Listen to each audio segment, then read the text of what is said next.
ஹாய்ங்க. 2 நாளா என் பொண்ணு ஸ்கூல்லேருந்து வந்ததும் பேப்பர் டேக்காக ஸ்கூலில் ப்ரோக்ராம்லாம் போயிட்டுருக்குமா, என்னை கூட்டிகிட்டு போகிறீங்களான்னு சொல்லி கேட்டுட்ருந்தா.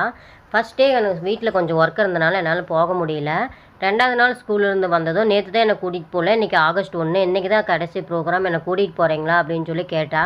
சரி இன்றைக்கி போகலாம் அப்படின்னு சொல்லிட்டு ஃபேமிலியோடு நாங்களும் கிளம்பிட்டேங்க.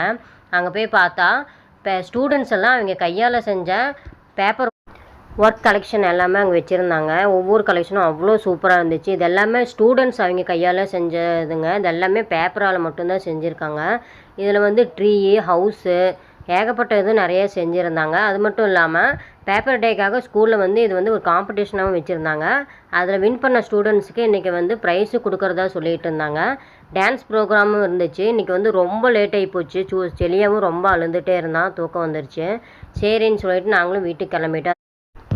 என் பொண்ணு தான் ரொம்ப ஆசைப்பட்டுட்டு இருந்தா டான்ஸ் ப்ரோக்ராம் பார்க்கணுன்னு சொல்லிட்டு. என்ன பண்ணுறது, செலியாவுக்கு தூக்கம் வந்து அழுக ஆரம்பிச்சிட்டான். சரின்னு சொல்லிட்டு நாங்களும் வீட்டுக்கு கிளம்பிட்டோம்.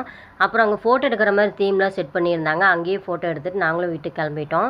உங்களுடைய பசங்க ஸ்கூலில் இந்த மாதிரி பேப்பர் டேக்கு வந்து இந்த மாதிரி காம்படிஷன் போச்சுன்னு சொல்லிட்டு கொஞ்சம் கமெண்ட் பண்ணுங்கள். பாய்.